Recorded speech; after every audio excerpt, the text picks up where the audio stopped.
Welcome back to the art realm. You are my favorite student, so let's discuss the running horned woman from Algeria on the continent of Africa today.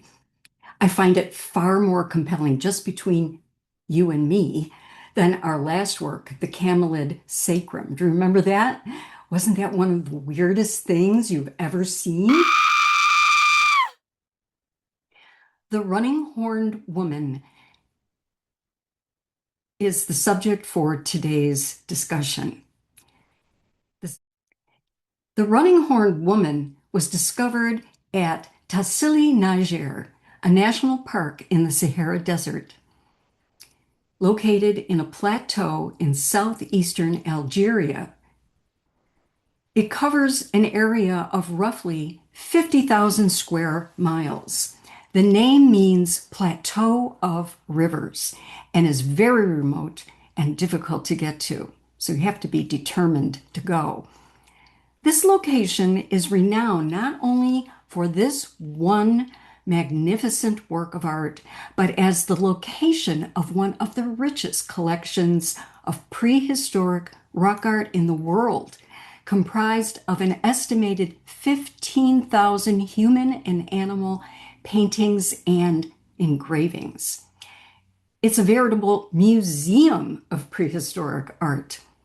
The location features antelopes, cattle, crocodiles, geometric designs, and, like Our Lady here, humans hunting and dancing.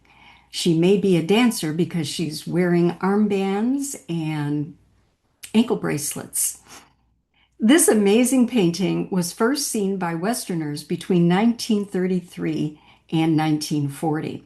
The site was documented in sketches and writings by Lieutenant Brenon, an officer of the French Foreign Legion.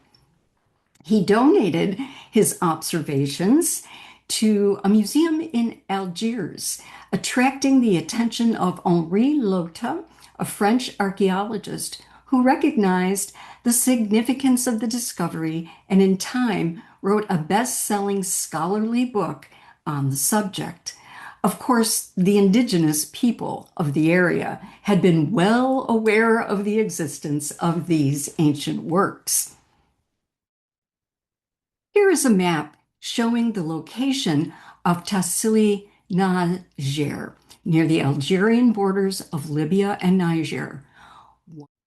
One of the animals featured on the rock walls was the West African crocodile, which still lived in the region as late as the 20th century. The only larger mammal depicted in the rock art surviving there today is the Barbary sheep, and you can see an example in the center of my slide. The art at Tassili dates to the early Neolithic era, before the Sahara was a desert. That's right. The Sahara wasn't always a desert. The earliest art is thought to be about 12,000 years old, with the majority dating between 10,000 and 9,000 years, based on the dating of the soil. Our work of art represents the period that began about 7,000 years ago, when domesticated animals such as cattle, goats, and sheep began to appear. This tells us that some Saharans became shepherds, while others remained hunter-gatherers. So this was a transitionary time. This is also about the time when the climate began to get drier. Other evidence in later dating includes pottery and pottery shards found in the area. In the version on the left, smaller figures appear in what we perceive as the background. The woman is adorned with geometric symbols, which no doubt held meaning for these ancient people and could represent scarification.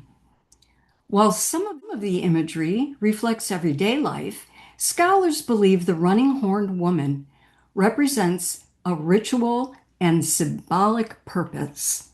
This conclusion was drawn because the work was accomplished in an area thought to be sacred even now, one of the highest and most isolated locations at Tassili. Perhaps it was even a sanctuary. Some shelters have been found there that were not used as domestic shelters. So,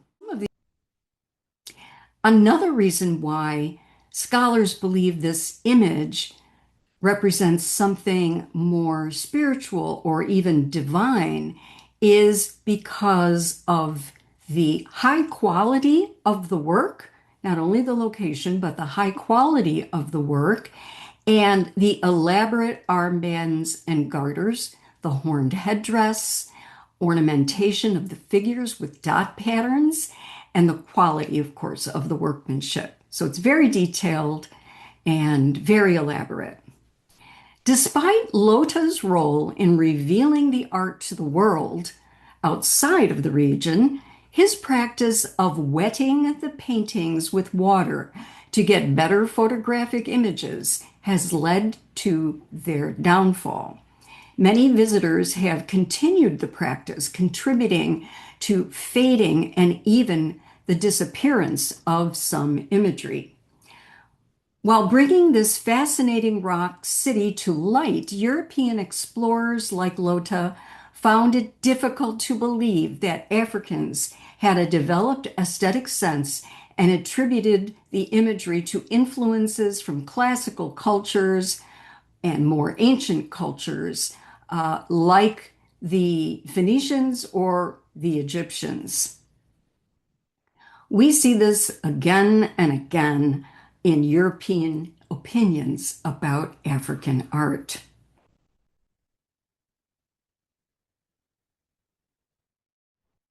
That concludes the synthesized information on the running horned woman, part of AP Art History, Unit 1, Global Prehistory.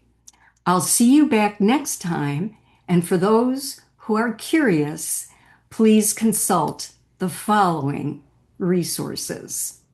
Just Google them and add on the work of art that you are interested in, and it will come up for you. See you next time.